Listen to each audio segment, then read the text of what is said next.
Ernesto Zedillo, en este 23 de marzo, en un aniversario más del asesinato de Colosio, saludo al maestro Francisco Paco Cruz, autor de libros como García Luna, El Señor de la Muerte. Te saludo con mucho gusto, Paco, te mando un abrazo.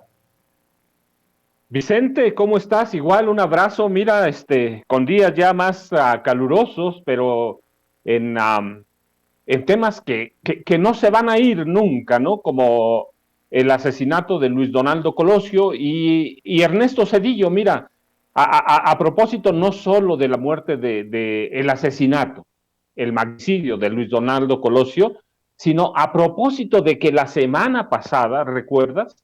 Salió a criticar a los gobiernos, él llamó populistas de América Latina por incapaces, por que están llevando a la quiebra prácticamente a América Latina. Si quieres, vamos a separar los temas. Ahora hablamos de Colosio y de su asesinato y de cómo persisten las dudas del homicidio por la pésima investigación y porque en 95, recuerda, se murieron varios de los personajes centrales en la investigación, como el jefe de la policía de Tijuana, como el delegado de la PGR, dos testigos, pero bueno, mira, a propósito del aniversario luctuoso número 28, de Luis Donaldo, sobresalen dos personajes que para mí son infames y claves, ¿no? Uno, Carlos Salinas de Gortari, el otro, Ernesto Zedillo Ponce de León.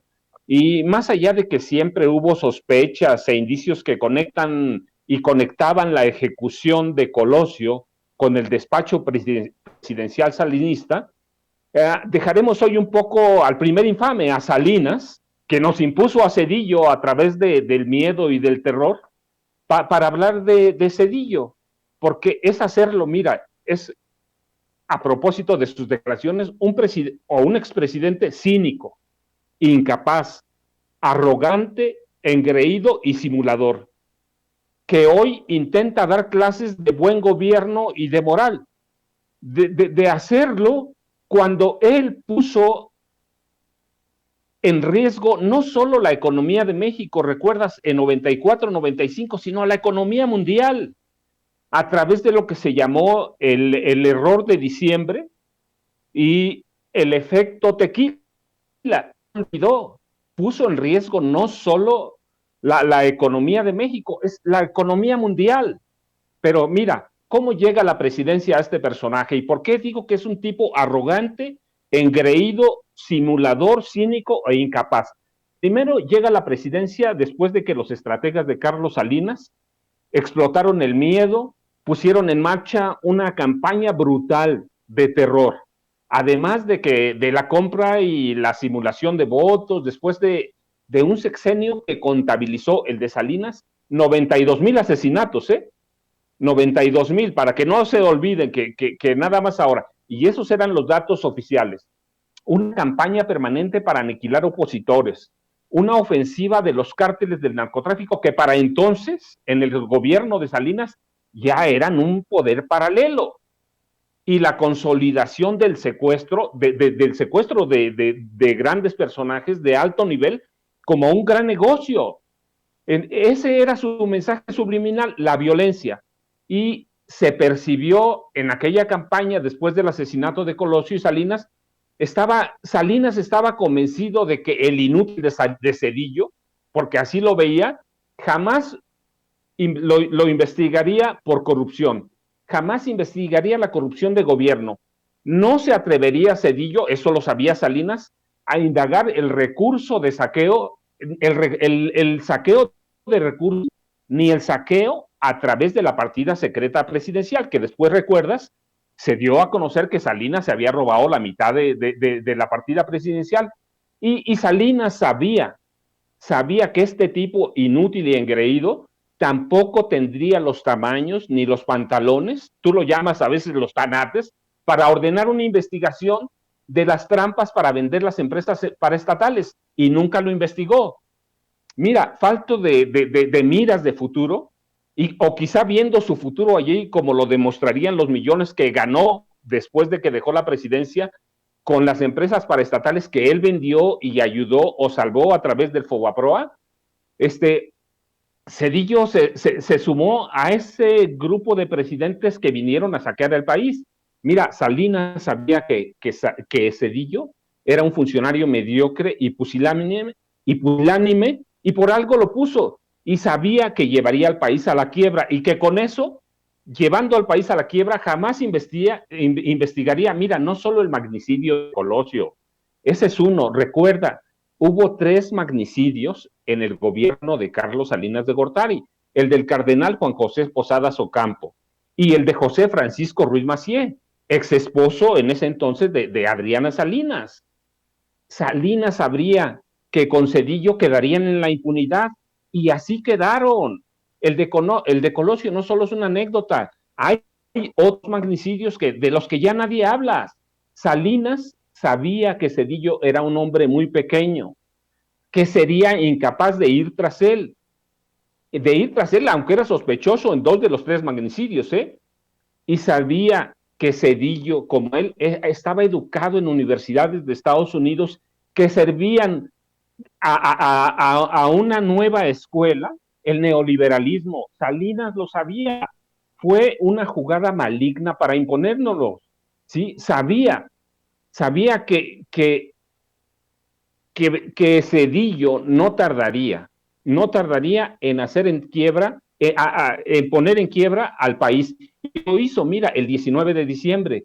Recuerda, después de 19 días del término de Salinato, cuando Cedillo autorizó la devaluación del peso, que desencadenaría una de las peores crisis económico-financieras en la historia de este país. Nunca, mira, Vicente, nunca debemos olvidar que ese expresidente arrogante y soberbio, que ahora viene a dar clases y a decirnos que estos presidentes de América Latina van a quebrar al continente, ese personaje que hoy se atreve a cuestionar y a criticar, el 19 de diciembre, el 19 de diciembre ordena devaluar el peso.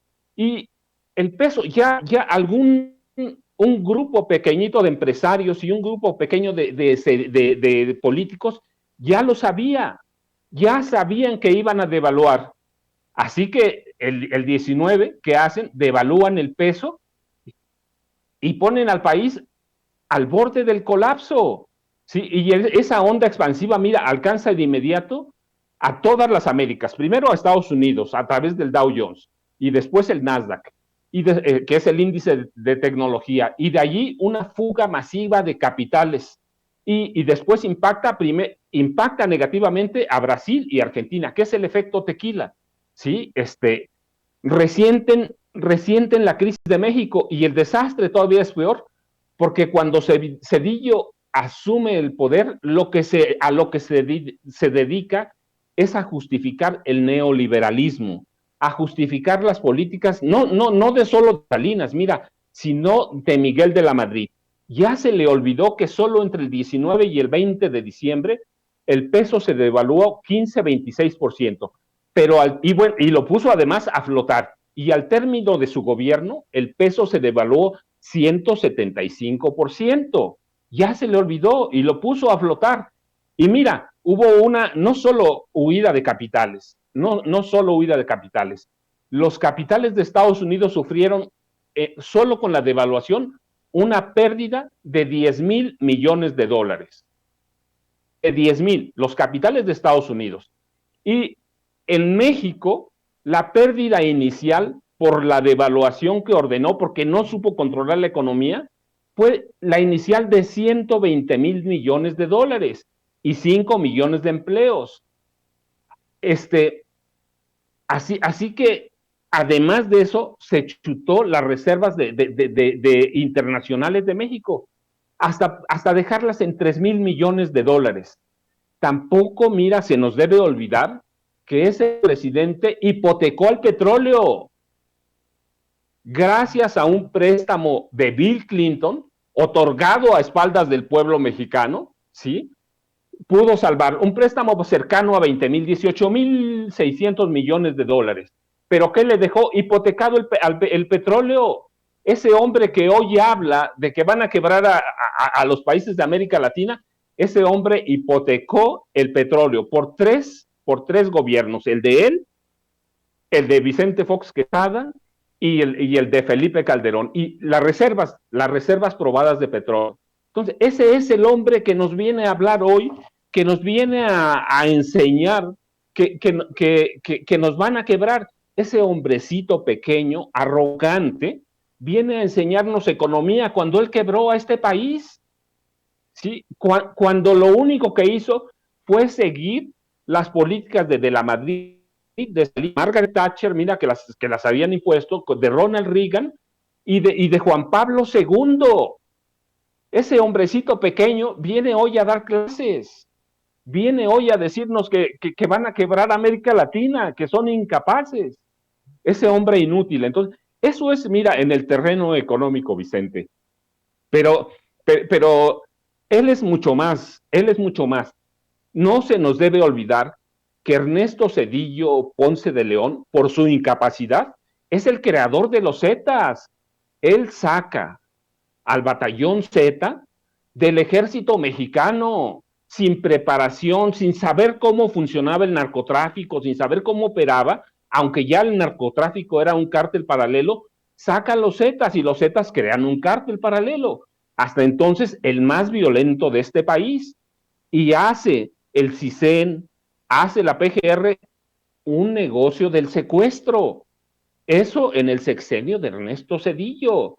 Él lo sabía, claro, era el presidente, pero era un tipo incapaz e inútil. Entonces, no se nos debe olvidar eso tampoco. El narcotráfico se asienta con él. Con Salinas se vuelve un poder paralelo, pero él crea los Zetas. Eso no se nos debe olvidar nunca. Y luego tienes el caso Colosio. ¿Qué nos gustó? Un procurador incapaz, bueno, fueron dos, pero nos imponen un procurador incapaz y luego nos pone tales incapaces. Y luego en el proceso de 95 asesinan a todos los, bueno, no a todos, asesinan a varios testigos, muere el jefe de la policía de Tijuana, Federico Benítez, recuerdo que se llamaba, muere el delegado de la PGR, así que nunca pueden encontrar más que a un culpable, a un culpable que es Mario Aburto, pero hoy todavía, por todo lo que rodea la investigación en el gobierno de Ernesto Zedillo, persisten las dudas y se sostiene la teoría de la conspiración de que fue un asesinato de Estado. Zedillo nunca se atrevió a ir directamente contra Carlos Salinas de Gortari. La pregunta